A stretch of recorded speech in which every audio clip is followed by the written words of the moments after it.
उत्तर प्रदेश में पंचायत चुनाव खत्म हो चुका है, उसके परिणाम भी आ चुके हैं, लेकिन अभी एक चुनाव और बाकी है।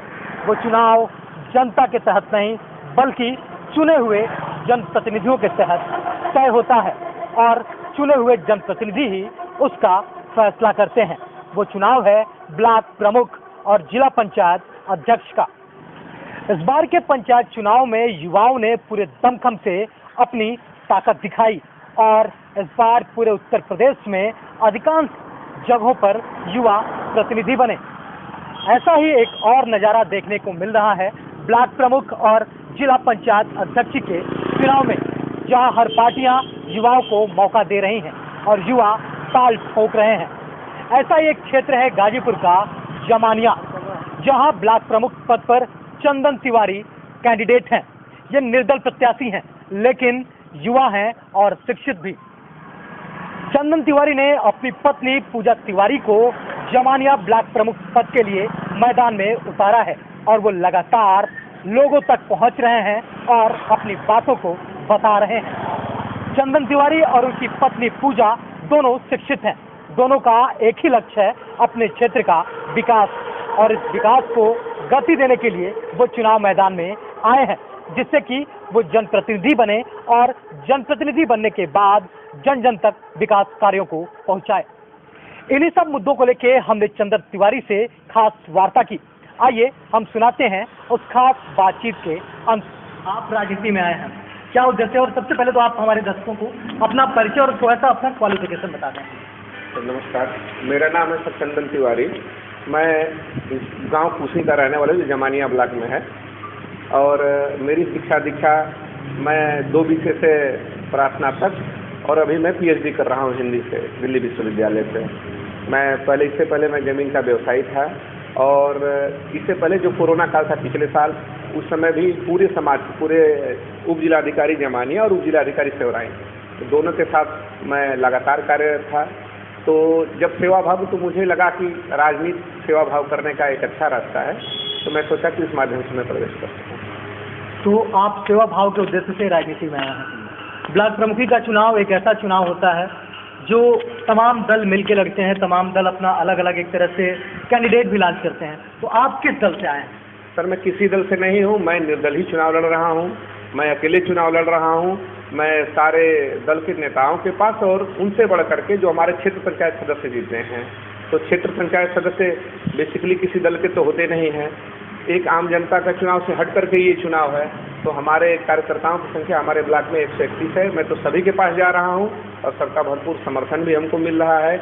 मैं किसी भी दल से चुनाव नहीं लड़ रहा हूँ, मैं निर्दल चुनाव कर रहा हूँ। तमाम पार्टियां हैं, पार्टियों के एक गोल होते हैं, गुट होते हैं, और उनके पहले से कुछ बीडीसी या फिर जो भी वोटर हैं वो फिक्स होते हैं। आप निर्दल हैं, आपके लिए किस प्रकार की कठिनाइयाँ होंगी और आप किस तरह से अपने वोट को मैनेज कर रहे हैं? मुझे लगता है कि राजनीति में कठिनाई जैसी कोई चीज़ नहीं होती, जैसा मैं महसूस करता हूँ। राजनीति में या कहीं दूसरी जगह देखा जाए तो चुनौतियाँ ही होती हैं, और मैं सीधी से स्पष्ट बात लेकर के जा रहा हूँ। जैसा कि आप लोग भी जानते हैं, जितने क्षेत्र पंचायत सदस्य हैं वो आम जनता से चुन करके आए हैं।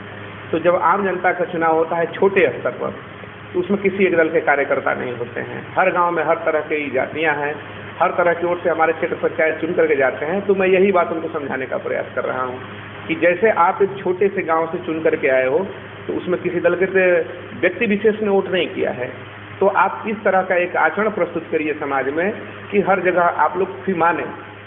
बात सर सिर्फ जाति की नहीं है या किसी दल की नहीं है। हमको ऐसा लगता है कि 131 लोगों के साथ जब मिल करके काम किया जाए, तो वो भी अपने गांव में या अपने क्षेत्र में अच्छी तरह से काम करेंगे, तो ये जो जाति वाली और जो दल वाली सीमाएं हैं, एक दिन टूटेंगी जरूर। लोगों में फीड भी लिया गया आपके बारे में, और ऐसा आपके विरोधी भी कह रहे हैं कि आप बहुत अच्छा चल रहे हैं अपने क्षेत्र में, बहुत बेहतर कर रहे हैं, और शायद कई लोग आपको अग्रिम बधाइयाँ भी देने लगे हैं ब्लॉक प्रमुख बनने की। तो इतना आगे कैसे, आखिर क्या रणनीति आपने बनाई, और इतना जो आपको प्रेम मिल रहा है, चाहे वो बीडीसी हो या फिर आम जनता हो, इसको किस रूप में आपने किया, कैसे ये चीज़ें अचीव की आपने? बहुत साधारण शब्दों में सबसे पहले तो मैं ये कहता हूँ कि जो लोग हमको अग्रिम बधाइयाँ दे रहे हैं, या आप लोगों के माध्यम से सबके लिए, सबको विशेष आभार इस बात के लिए। रणनीति में अगर रणनीति इसको ना कह करके ये देख लिया जाए कि जनता उसी को पसंद करती है जो प्रथम सूर्य जो उगता है, तो उसका जो प्रकाश होता है वो सब लोग चाहते हैं कि मेरे घर में आए। तो जब मैं रणनीति ये बना चुका था, ब्लॉक प्रमुखी चुनाव लड़ने का मन बना चुका था, तो मैं हर क्षेत्र पंचायत सदस्य के पास जो निर्वाचित हुए थे, मैं सबके दरवाजे पर सबसे पहले घूम लिया और इस आधार पर सबका आशीर्वाद हमको मिल रहा है। इसके अलावा मेरी कोई दूसरी रणनीति नहीं थी इसमें। इस बार बीडीसी हो या फिर ग्राम प्रधान हो, काफ़ी युवा चुन के आए हैं, आप भी युवा हैं, तो क्या युवा होने का आपको काफ़ी लाभ मिल रहा है? युवा होने का लाभ मुझे है ही, और मैं युवाओं से आह्वान करना चाहता हूँ कि इस जात पात की रणनीति से, इस दलीय रणनीति से सबको ऊपर उठना है।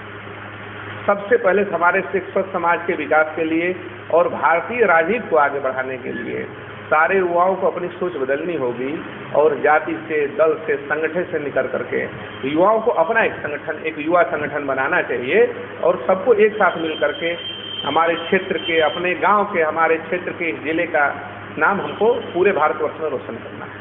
कोविड काल में तमाम जनप्रतिनिधि अपने घरों के अंदर रहे। कोविड काल में आपने बहुत क्षेत्रों में भ्रमण किया, कार्य भी किया, चाहे सेवराई के उप जिलाधिकारी हों या फिर जमानिया के हों, दोनों से कोऑर्डिनेट किया आपने और क्षेत्र में घूमे आप। कैसा एक्सपीरियंस रहा इसका और किस प्रकार से आपने वर्क किया इसमें? अगर एक्सपीरियंस की बात करें तो मुझे लगता है कि सरकार की योजनाएं तो पूरी थी, लेकिन जन जागरूकता का अभाव था और दहशत में लोग बीमारी का इस तरह से आ गए थे कि लोग बाहर ही नहीं निकलना चाह रहे थे। हम लोग जाकर के समझाना, लोगों को जागरूक करना, सफाई, जैसा मैं हर जगह बोलता हूँ, चाहे योजना कोई भी हम लोग बनाएं, अगर हम अपना घर ही बना रहे हैं तो हमको साफ सफाई तो अपने घर की करनी ही पड़ेगी। आज गांव की नालियों को देख लें तो सब लोग इंतजार करते रहते हैं कि सफाई कर्मी आएगा तो साफ होगा। नालियों का पानी बहता रहता है रोड पर, जबकि हम लोग बचपन में थे, यहाँ तक कि आप लोग भी, जब हम लोग बचपन में थे तो हफ्ते में एक दिन छुट्टी होती थी, सब लोग अपनी नाली की सफाई करते थे और आज इसको सब लोग नजरअंदाज कर रहे हैं। रास्ते में पड़े हुए पत्थर को हटा देना पैर बार करके, ये अच्छा है, बशर्ते कि हम इंतजार करें कि कोई दूसरा आए तो इसको हटाएं। इस भावना को साथ लेकर मैं बचपन से चला हूँ, अब भी चलूँगा और आगे भी निरंतर चलता रहूँगा।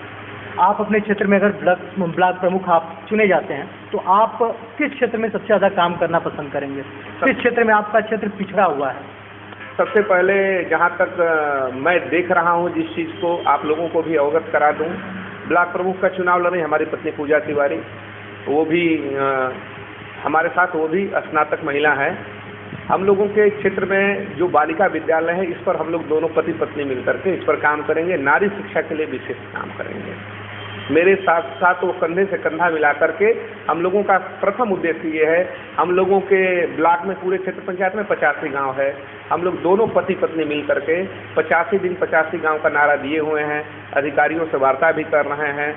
अगर ईश्वर की कृपा रही, आप लोगों का सहयोग रहा, अगर हम ब्लॉक प्रमुख पूजा तिवारी चुनी जाती हैं तो हम लोग अगले 85 दिन 85 गाँव में निवास करेंगे, एक भी दिन घर रहेंगे। आखिरी में आप हमारे चैनल के माध्यम से अपने क्षेत्रवासियों को कोई संदेश देना चाहेंगे? हम ये संदेश देना चाहते हैं कि अपनी सोच का विस्तार करिए। मैं सबके दरवाजे पर गया हूँ, आप इसका ध्यान हमेशा रखिएगा।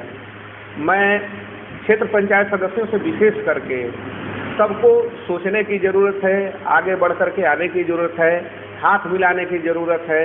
जैसे गांव के स्तर पर लोगों ने आपको चुना, उसमें कोई दल का संगठन नहीं था, उसमें कोई जाति का संगठन नहीं था, उसमें किसी का संगठन नहीं था। आप भी उस संगठन को से परे उठ करके, मानवता को लेकर के, समाज के विकास को लेकर के, उसका ध्यान लेकर के मेरी सहायता करिएगा, मुझे चुनिएगा। मैं हर कदम दिन रात आप लोगों का सदैव सहायता करता रहूँ। बहुत बहुत धन्यवाद।